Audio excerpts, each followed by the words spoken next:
জুলাই ঘোষণাপত্র। এনসিপি ঘোষণা দিয়েছে যে যেহেতু সরকার জুলাই ঘোষণাপত্র দিচ্ছে না আপাতত, তাই তারা 3 তারিখে আগামীকাল তারা জুলাই ঘোষণাপত্রে খসড়া উপস্থাপন করবে।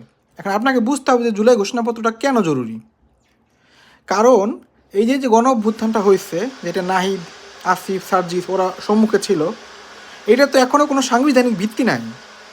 সো এরপরে যদি একটা সরকার ক্ষমতা আসে এবং তারা যদি বলে যে they don't know what it is, তারা এটা মানে না, তারা এই বিপ্লবীদের কোনো মূল্য দিতে চায় না বা কোনো গুরুত্ব দিবে না, তাহলে তো তাদের নিরাপত্তা একটা অত্যন্ত ঝুঁকির মুখে পড়বে।